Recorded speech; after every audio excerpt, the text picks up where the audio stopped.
Vous avez raison de suivre Dabarou TV car c'est l'information instantanée à portée de main.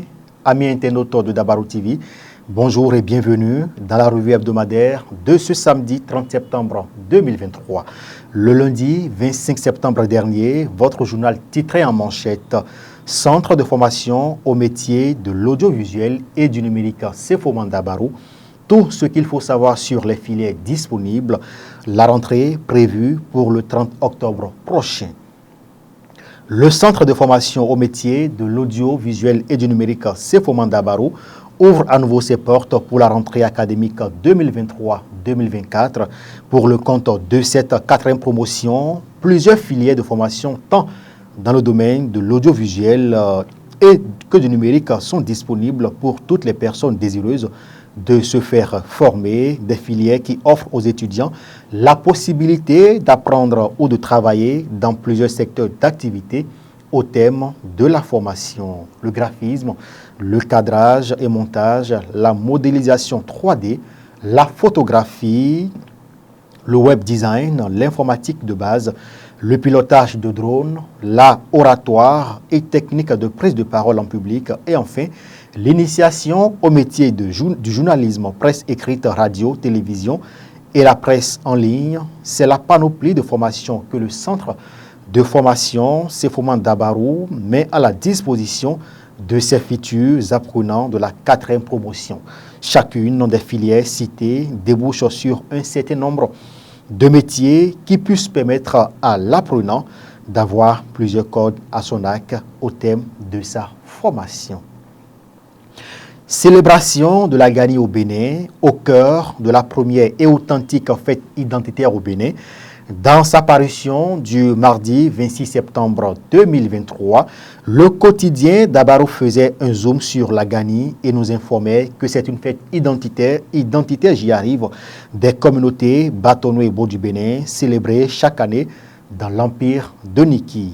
Sa commémoration coïncide avec le jour de la fête de Mawlud, désigné comme le jour de naissance du prophète Mahomet chez les musulmans. Ainsi, à cette occasion, toutes les têtes couronnées de l'empire de Niki viennent faire allégeance au roi et à son Altesse l'empereur de Niki afin de lui témoigner leur appartenance à l'empire. La célébration est faite de rituels, prières et animations diverses à travers la ville. Et ce même mardi, on pouvait lire à la une du journal « Infertilité dans les couples au Bénin » entre humiliation de la belle famille et raillerie des proches, le calvaire des femmes sans enfants. L'un des rôles reconnus depuis la nuit des temps à la femme dans la société est celui de procréer. Au Bénin, où la société est restée fortement ancrée dans la tradition, mariage rime toujours avec la procréation, constitution d'une famille. Ainsi, quand le cri d'un bébé tarde à être entendu dans un couple après le mariage, la femme est directement pointée du doigt. Traitée à tort ou à raison d'infertile, elle subit le mauvais regard et la stigmatisation de la société. Et dans son article, Samirat Zakari a énuméré les causes et, à en croire les spécialistes de la santé, 30% des cas d'infertilité sont d'origine masculine, 30% d'origine féminine. Les deux partenaires sont en cause dans 30 autres % des cas et les raisons restent inexpliquées dans 10% des cas restants. Et selon le docteur Justin Louis Denakbo, l'infertilité peut être causée chez l'homme par des anomalies des spermatozoïdes. Il s'agit des anomalies de nombre de mobilité et de forme. À ces causes s'ajoutent les infections sexuellement transmissibles, les expositions aux toxiques, les rayonnements électromagnétiques comme les bornes relais de la téléphonie mobile. La journée du 27 septembre ayant été chômée payée en raison de la célébration du Mawlud, nous passons au jeudi 28 septembre et pour ce jour, le journal titrait en manchette « Pour une campagne cotonnière 2023-2024 réussie », la FNCVPC au contact des cotonculteurs de la Libourie un rendement de 1,5% de tonnes à l'hectare visé. C'était à la manchette de votre journal. Depuis le 25 septembre 2023, la Fédération nationale des coopératives villageoises des producteurs de coton CVPC a entamé une tournée nationale de sensibilisation et de suivi appui conseil aux cotonculteurs pour la réussite de la phase de production. Tout comme à Segbanan et à Gogounou, dans la Libourie, la délégation de la FNCVPC est allée visiter les champs des cotonculteurs dans la journée du mardi 26 septembre 2023 à Malanville et à Kondi. L'objectif est resté le même, échanger avec les producteurs afin d'apprécier l'évolution de la campagne, recueillir leurs préoccupations et prodiguer des conseils pour l'entretien des champs pour le reste de la campagne. Florent Yama, dans son article, nous faisait comprendre que le président de la FNCVPC, Gani Badou Tamou, accompagné de son secrétaire exécutif, Saïbou Gambari, a encouragé les producteurs à continuer l'entretien de leurs champs après avoir écouté leurs différentes préoccupations avant de les inviter à respecter les itinéraires techniques des encadreurs, car c'est très important. L'objectif visé pour cette campagne est de 1,5 tonnes à l'hectare. Ce même jeudi, le quotidien d'Abarou nous donnait à lire supposée construction d'une base militaire française à Kandi.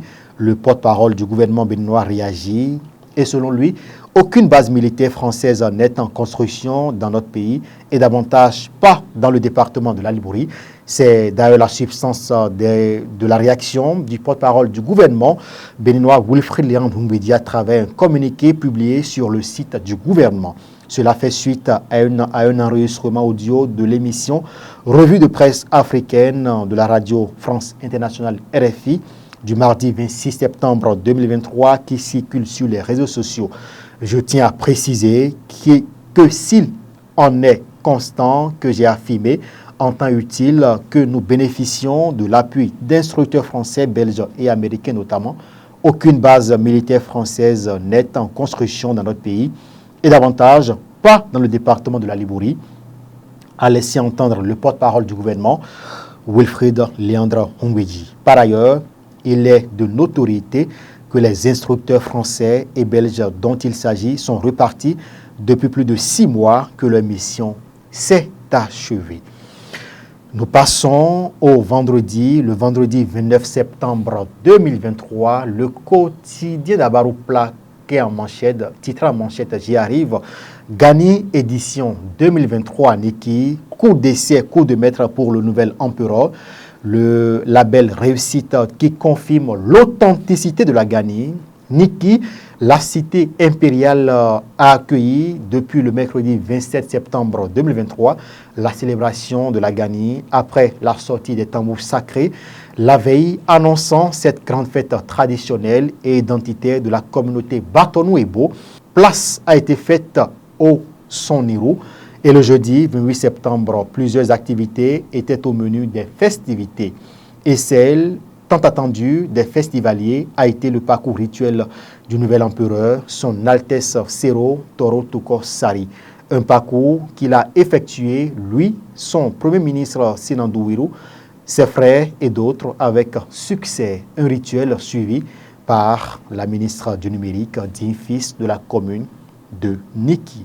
Et ce même vendredi, on pouvait lire à la une du journal d'Abarou, initiative d'autonomisation de la gente féminine Yonou Kwewe, la fondation Batonga, récompense des siècles de femmes. La fondation Batonga a justement lancé le jeudi 28 septembre 2023 à Boycon l'initiative d'autonomisation de la femme Yonou Kwewe. À cette occasion, elle a récompensé des siècles de femmes constituées des groupements qui ont su valoriser le capital financier qui leur a été attribué par la fondation à travers des activités génératrices de revenus.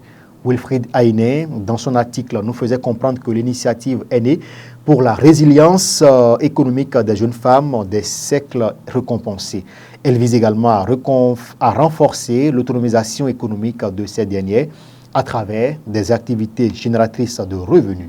Au cours de la cérémonie, les résultats obtenus par les cercles de femmes ont été présentés aux participants Et au regard de ces résultats remarquables et encourageants, 5 siècles de femmes sur les 25 meilleures à récompenser ont reçu chacun des mains de la directrice pays de la Fondation Batonga et des autorités une subvention plus importante que le financement initial. Mesdames et messieurs, c'est la fin de cette revue hebdomadaire des parutions de votre quotidien d'Abarou pour le compte de cette semaine qui s'achève. Merci de nous avoir suivis. Merci également à toutes les équipes qui ont contribué à la livraison de cette revue hebdomadaire. Gloria Chabi, Suzanne Yarou avec la coordination technique de Sabiou Chabi Adamo. Bon week-end à tous et rendez-vous lundi pour une nouvelle aventure. Portez-vous bien et à très bientôt.